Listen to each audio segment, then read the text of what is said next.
বন্ধুরা, একজন ১৬ বছরের কিশোর প্রতিদিনের মতো স্কুলে বসে পড়াশোনা করছিল। কিন্তু একদিন সেই স্কুলে প্রবেশ করলেন ২৫ বছরের এক সুন্দরী ও অহংকারী ম্যাডাম। তার রূপে মুগ্ধ হয়েছিল সকলেই, ছাত্র থেকে শিক্ষক, সবার চোখে যেন তিনি এক অদ্ভুত আকর্ষণ।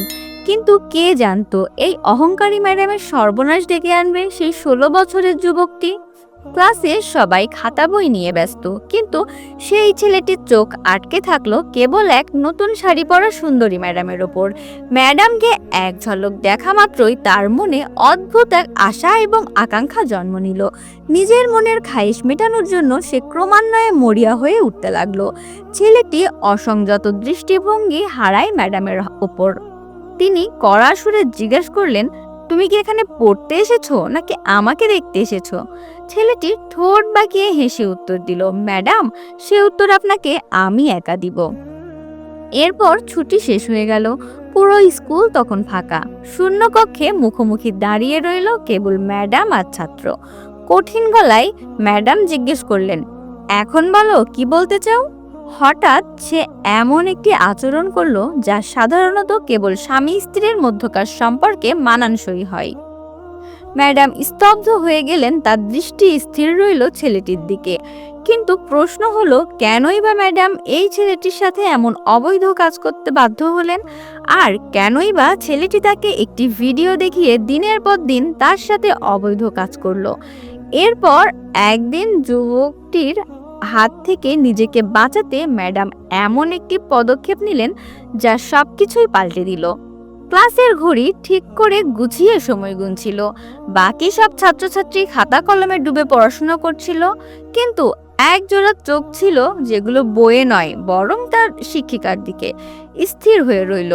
ভূমিকা ম্যাডাম খেয়াল করলেন আবারও সে একই চাহনি। বিরক্ত হয়ে কড়া গলায় বললেন, তুমি এখানে পড়তে এসেছো নাকি অন্য কিছু করতে? ছেলেটির ঠোঁটে হালকা হাসি টেনে বলল, ম্যাডাম, এই উত্তরটা আমি আপনাকে একা দিব। এরপর ছুটি হয়ে গেল। স্কুলের কোলাহল মুহূর্তে মিলিয়ে গেল। ফাঁকা শুধু দুইজন মানুষ মুখোমুখি দাঁড়িয়ে রইল।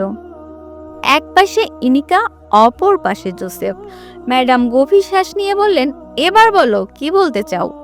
আর ঠিক তখনই জোসেফ এমন কিছু করে ফেলল, এমন কথা যা সাধারণত এক স্বামী তার স্ত্রীর কানে বলে। হিমিকা স্তব্ধ হয়ে গেলেন, বুকের ভেতরটা ধুকপুক করতে লাগলো। কিন্তু খেলা এখানেই শেষ। জোসেফের কাছে ছিল কিছু গোপন ভিডিও, যেগুলো দিয়ে সে শিক্ষিকাকে ব্ল্যাকমেইল করতে শুরু করলো। রাত নেমে এসেছে বাইরে, আকাশ এখন কালি রঙে ডুবে আছে। বৃষ্টির ঝিরঝির ফোঁটা জানালার কাছে নেমে এসেছে, অথচ কোনো শব্দ নেই, যেন কেউ সবকিছু মিউট করে দিয়েছে। প্রধান দরজায় কড়া নাড়ার শব্দ একবার, সেই শব্দ যেন অস্বাভাবিক, তেমনি গোপনীয়তার আভাস। কেউ চাইছে আওয়াজও আবার জোরে না হোক। ঠিক চুপচাপ স্থির হয়ে গেলেন। মনে হলো হয়তো হাওয়া। তবু আঙুল শক্ত করে কমলের কিনারায় চেপে রইলেন। এক মুহূর্তের জন্য নীরবতা নেমে এলো। তারপর দরজার নিচ দিয়ে আস্তে আস্তে এক টুকরো কাগজ ঢুকে পড়লো ঘরে। কাগজের সেই খসখস শব্দ ছিল নিখোঁজ কাগজের নয়, বরং চাপা কোনো রহস্যের ফিসফিসানি। হিমিকা কাগজটা তুলে নিলেন, খুলে দেখলেন চেনা হাতের লেখা, ম্যাডাম, আপনি আমাকে ছেড়ে কোথাও যেতে পারবেন না। আঙুলে হঠাৎ ঠান্ডা নেমে এলো, মনে যেন ভারী হয়ে উঠতে লাগলো হাওয়া। স্পন্দন কানে বাজতে লাগলো। হিমিকা তাড়াতাড়ি করে কাগজটা ভাঁজ করে রান্নাঘরের চালের টিক্কায় চাপা দিলেন। মনে হচ্ছিল যেন কাগজটা চোখের সামনে রাখলে ঘরের বাতাসে সহ্য করতে পারবেন না তিনি। তিনি জানালার কাছে গিয়ে বাইরে তাকালেন। রাস্তার উপর শুধু বৃষ্টি, চারদিকে সুদূর পর্যন্ত চিকচিকিয়ে ধরা পড়ছে ভেজা গাছপালার ডাল থেকে ফোঁটা ফোঁটা পানির টুপটাপ শব্দ। কোথাও কোনো মানুষ নেই, তবুও চোখের কিনারায় যেন এক ছায়া সরে গেল, নিস্তব্ধ, অগোছালো, যার নাম দেওয়া যায় না। মুহূর্তে বুকের ভেতরটা হু হু করে উঠল। ঠিক তার পেছন থেকে কোমল কণ্ঠস্বর, মা। এসে চমকে ঘুরে দাঁড়ালেন। হঠাৎ ত্রয়ী ঘুম জড়ানো চোখে তাকিয়ে আছে। হিমিকা কাঁপা গলায় বললেন, কেউ না সোনা। বুকে হাত দিয়ে মেয়েকে শান্ত করলেন, অথচ নিজের বুকের ভেতরে ডাক যেন আরো জোরে বাজছিল। ক্যাম্পাসের লম্বা করিডোরগুলোতে কেমন যেন অচেনা স্যাঁতস্যাঁতে গন্ধ। হিমিকা ক্লাসে ঢুকে রেজিস্টার খুললেন, তারিখ লিখলেন, তারপর দৃঢ় কণ্ঠে বললেন, আজ ছোট্ট একটা টেস্ট হবে, যে যা পারো লিখবে, যা না পারো তার চেষ্টা করবে। প্রথম বেঞ্চে বসে আছে জোসেফ মল্লিক, খাতা খোলা, পৃষ্ঠা সাদা, চোখ কিন্তু বইয়ের দিকে নয়, সোজা তাকানো শুধু। সে কলম দিয়ে টেবিলের এক ছোট্ট বিন্দু আঁকছিল, যেন সময়কে আটকে রাখতে চাইছে সেই জায়গায় যেখানে তার দৃষ্টি গেঁথে আছে। হিমিকা তার টেবিলের পাশে গিয়ে দাঁড়ালেন, গলা শান্ত করে বললেন, শুরু করো জোসেফ। সে মাথা তুলে হালকা হাসলো, এমন হাসি যাতে রহস্য আছে, চ্যালেঞ্জও আছে। জোসেফ কলম নামিয়ে ফিসফিস করে বলল, টেস্ট আমি পাশ করব না, কিন্তু আপনাকে ছাড়া বাঁচব না। হিমিকা গভীর চোখে তাকালেন, এসব বাজে কথা বাদ দাও, পড়াশোনায় মন দাও। কিন্তু জোসেফ শুধু হাসলো। তারপর আস্তে করে ব্যাগ থেকে মোবাইল বের করে টেবিলের নিচে স্ক্রিন অন করলো। এক ঝলকে হিমিকার বুক ধক করে উঠল, ওটা তারই কিছু গোপন ভিডিও। মিসেস জোসেফ ফিসফিস করে বলল, এগুলো যদি কারো কাছে যায়, ভাবতে পারেন আপনার কি হবে? শরীরটা হিম হয়ে গেল হিমিকার, চোখে মুখে আতঙ্ক জমে উঠল। তিনি গলার স্বরটা যতটা সম্ভব শান্ত করে বললেন, তুমি এসব কোথা থেকে পেলে জোসেফ? চেয়ারের পেছনে ঠাস দিয়ে হাসলো সে। ম্যাডাম, পেলে কি আর ফেরত দেই? আপনি আমার, আপনাকে ছাড়বো না, কেউ ছিনিয়ে নিতে পারবে না। হিমিকার আঙুল কাঁপতে লাগলো। তিনি চারপাশে তাকালেন, ক্লাসরুমের সবাই খাতায় ব্যস্ত, কেউ টেরও পেল না কি ভয়াবহ খেলা শুরু হয়ে গেছে। সেদিন ক্লাস শেষ করে হিমিকা মন খারাপ করে তাড়াতাড়ি বাসায় চলে আসলো। বাসায় এসে খাবার দাবার কিছু না খেয়ে বিছানায় শুয়ে গেল, কিন্তু চোখে ঘুম নেই। ড্রয়ারে রাখা সেই কাগজের কথা মনে পড়ছিল। ঘুম বুকটা ধক করে হাহাকার হয়ে উঠল। মনে হলো দেয়ালের চার কোনায় অন্ধকার ভিড় করে আছে। ঐশী পাশে শান্ত হয়ে ঘুমাচ্ছে। হিমিকা মেয়ের কপালে হাত বুলিয়ে দিলেন, কিন্তু ভেতরে ভয়ে কাঁপছিলেন। যদি এই অন্ধকার সত্যি হয়, জোসেফ লুকিয়ে থাকে, যদি আবার কোনো কাগজ, কোনো হুমকি বা কোনো ভিডিও ফেলে। তারপর হঠাৎ মোবাইল এর স্ক্রিন জ্বলে উঠলো। অচেনা নাম্বার থেকে মেসেজ আসলো, ম্যাডাম, কাল রাতে গেটে দেখা হবে, না হলে ভিডিও সবার কাছে পৌঁছে যাবে। কলেজ থেকে ফেরার পর থেকেই হিমিকা এক অদ্ভুত চাপা অস্থিরতায় ছিলেন। সময় যেন ধীরে ধীরে তার হৃদয়ে ছুরির মতো বুক কেটে ফেলছিল। রাত 10টার দিকে চারপাশে এক অদ্ভুত নীরবতাই জমে এসেছে। ভূমিকা জানে আজই তার জীবনের মোড় ঘুরবে। ঘড়ির কাঁটা এগোচ্ছিল, তার বুকের ভেতর ধুকপুক যেন ঘড়ির কাঁটা টিকটিকের মতো প্রতিযোগিতা করছে। তিনি আয়নার সামনে দাঁড়িয়ে শাল জড়িয়ে নিলেন, মুখ শক্ত করে নিলেন। আজ ভয় নয়, সাহস নিয়ে বেরোতে হবে। গলি অন্ধকার, দূর থেকে কুকুরের আওয়াজ, রাস্তার বাতি ঝাপসা আলো ফেলছে কাদায়, বৃষ্টির টুপটাপ শব্দ যেন গলি কাঁপছে। হিমিকা ধীরে ধীরে গেটের দিকে এগোলেন। তার চোখে ভয় থাকলেও গলার স্বরটা শক্ত।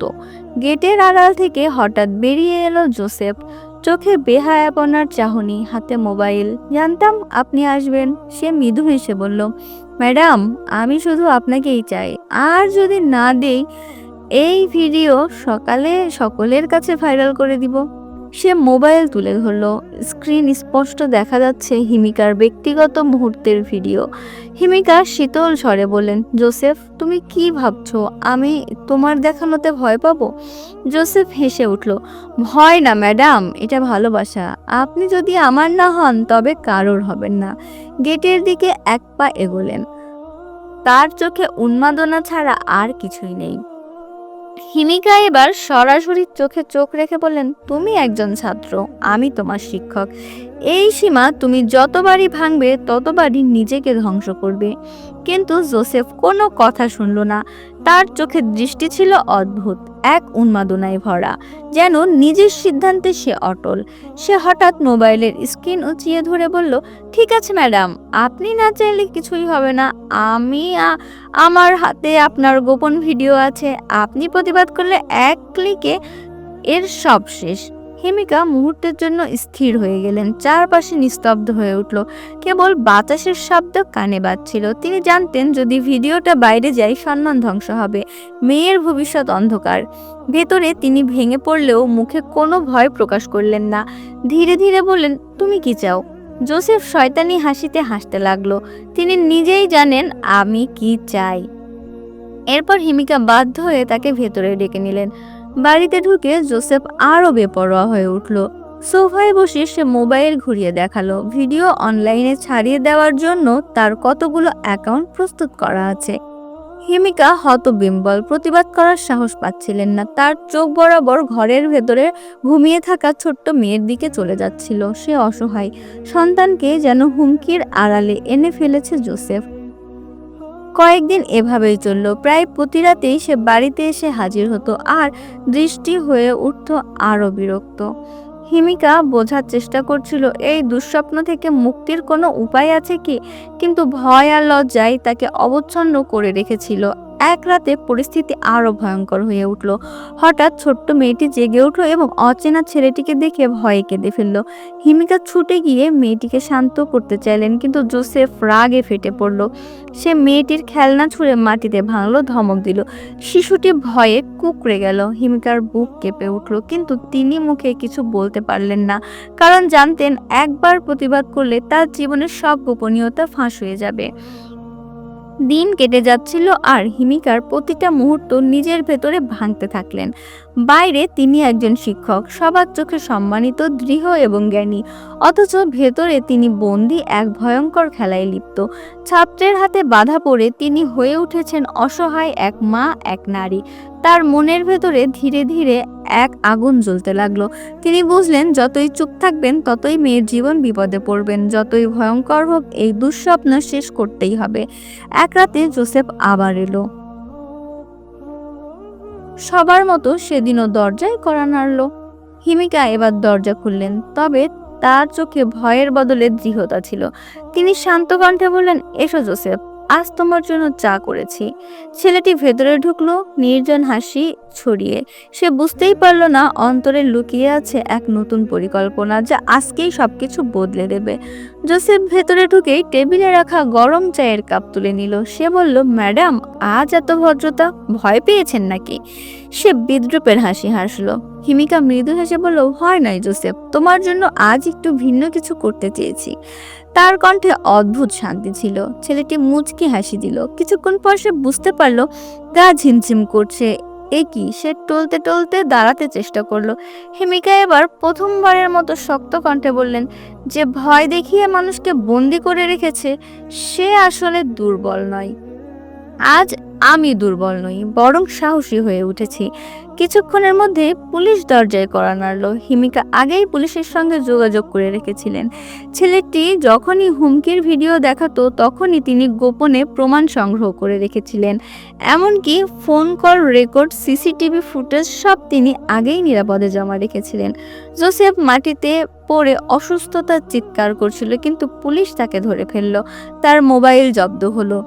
ভেতরে হিমিকার ব্যক্তিগত মুহূর্তের ভিডিও সহ অসংখ্য হুমকি ও বার্তার প্রমাণ পাওয়া গেল। থানায় নিয়ে যাওয়ার সময় জোসেফ প্রথমবারের মতো হিমিকার দিকে তাকালো। চোখে অবিশ্বাস। সে যেন বিশ্বাসই করতে পারছিল না, ভাবতেই পারছিল না এই নারী এত দূর যেতে পারে। সে শিকার বানিয়ে রেখেছিল, কিন্তু শেষমেশ সেই নারী আজ তাকে ফাঁদে ফেলেছে। হিমিকা দাঁড়িয়ে রইল দরজার কাছে। তার চোখের কর্নারে ভয় ছিল না, বরং দৃঢ়তা। মেয়েটি দৌড়ে এসে মায়ের গলা জড়িয়ে ধরল। হিমিকা কপালে চুমু খেয়ে বললেন, এবার আর কেউ আমাদের ভয় দেখাতে পারবে না মা। পরের দিন স্কুলে খবর ছড়িয়ে পড়ল। সকলের প্রার্থনা মঞ্চে শিক্ষকরা দাঁড়িয়েছিলেন। শিক্ষার্থীদের চোখে ছিল কৌতূহল। একজন প্রধান শিক্ষককে বললেন, আজ আমরা আমাদের সহকর্মী হিমিকা ম্যাডামের সঙ্গে পরিচিতি হব। আমি অনুভব করছি তিনি শুধু একজন শিক্ষক নন, তিনি আমাদের সবার জন্য সাহস। ছাত্রছাত্রীদের ভেতরে হঠাৎ নীরবতা নেমে এলো। অনেকেই জানতো জোসেফ তার বেহায়াপনার আচরণ ও হাসি ঠাট্টার কথা, কিন্তু কেউ কল্পনাও করেনি সে এত দূর যেতে পারে। হিমিকা মঞ্চে উঠলেন। তার মুখে ক্লান্তি থাকলেও চোখে ছিল দৃঢ়তার আলো। তিনি বললেন, জীবনে ভয় আসবে, হুমকি আসবে, কিন্তু আমরা যদি চুপ থাকি তবে অন্যায় আরো বাড়বে। আমি আজ শুধু একজন শিক্ষক নই, একজন মা হিসেবেও বলতে চাই, নিজের মর্যাদা রক্ষার জন্য একদিন না একদিন দাঁড়াতে হবে। শত শত ছাত্রছাত্রীর করতালিতে স্কুল প্রাঙ্গণ কেঁপে উঠল। হিমিকার চোখে জল এলো, তবে সেটি ছিল বিজয়ের অশ্রু। কিছুদিন পর স্থানীয় সংবাদপত্রের একটি বড় শিরোনাম বের হলো, শিক্ষিকা হিমিকার সাহসের জয়, ব্ল্যাকমেইলের অন্ধকার। সাংবাদিকরা তাকে সম্মাননা দিল। তিনি সেখানে বললেন, শিক্ষক শিক্ষার্থীর সম্পর্ক পবিত্র, কিন্তু যখন সেই সম্পর্ক ভেঙে যায় তখন সমাজও বিপদে পড়ে। আমার ঘটনা থেকে আশা করি সবাই শিক্ষা নেবেন, ভয়কে কখনোই কাছে টেনে রাখবেন না। এদিকে জোসেফকে আদালতে হাজির করা হলো। তার মোবাইল থেকে পাওয়া প্রমাণ আদালতের সামনে উপস্থাপন করা হলো। কঠোর রায় দিলেন এক ছাত্র, যে নিজের শিক্ষিকাকে হুমকি দিয়েছিলেন তাকে দৃষ্টান্তমূলক শাস্তি পেতে হবে। জোসেফ মাথা নিচু করে দাঁড়িয়েছিল, কখনো চোখ তুলে তাকাতে পারেনি হিমিকার দিকে। তার চোখে ছিল আগের সেই বেহায়াপনার দৃষ্টি, কিন্তু এখন নেই। ছিল এক অনুশোচনা। স্কুলে এখন শুধু হিমিকা একজন শিক্ষক নন, তিনি হয়ে উঠেছেন সবার কাছে অনুপ্রেরণা। ছাত্রছাত্রীরা তার কাছে এসে বলতো, ম্যাডাম, আমরা আপনাকে দেখে সাহস পাই, আমরা জানি কখনো অন্যায় হলে মুখ খোলা দরকার। হিমিকা মৃদু হাসেন, আর ভেতরে যেন অন্ধকার দিনগুলো কেটে যাচ্ছিল, যেগুলো তিনি আর কারো জীবনে চান না। তিনি প্রতিটি ক্লাসে পড়াশোনার পাশাপাশি শেখাতে শুরু করলেন, সাহস মানে শুধু পড়াশোনা ভালো করা নয়, অন্যায়ের বিরুদ্ধে দাঁড়ানো। এভাবেই ভূমিকা নিজের ভাঙা ভেতরটা গড়ে তুললেন নতুন করে। ভয় হারিয়ে অন্যায়ের শিকল ভেঙে তিনি প্রমাণ করলেন, অসত্য যতই শক্তিশালী হোক, সত্যের সামনে একদিন পরাজিত হতেই হবে। আসলে প্রথমে ভয়ে চুপ থাকলেও যতক্ষণ অন্যায় আরও বেড়ে গিয়েছিল, অবশেষে যখন তিনি সাহস করে দাঁড়ালেন তখন মুক্তির পথ খুলল। তো বন্ধুরা, এই ঘটনা থেকে আমরা শিক্ষা অর্জন করতে পারি, জীবনে যতই বড় বিপদ আসুক, ভয় এড়িয়ে গেলে সমস্যার সমাধান হয় না, বরং তা আরও বাড়ে। তাই সাহস করে মুখোমুখি হন। বন্ধুরা, এই ছিল আমাদের আজকের গল্প। গল্পটি কেমন লাগলো অবশ্যই জানাবেন, এবং আপনি কোথা থেকে দেখছেন সেটা জানাবেন। ভিডিওটি ভালো লাগলে অবশ্যই লাইক দিবেন এবং বেশি বেশি শেয়ার করবেন, আর আমাদের চ্যানেলটি সাবস্ক্রাইব করতে ভুলবেন না কিন্তু। ধন্যবাদ সবাইকে।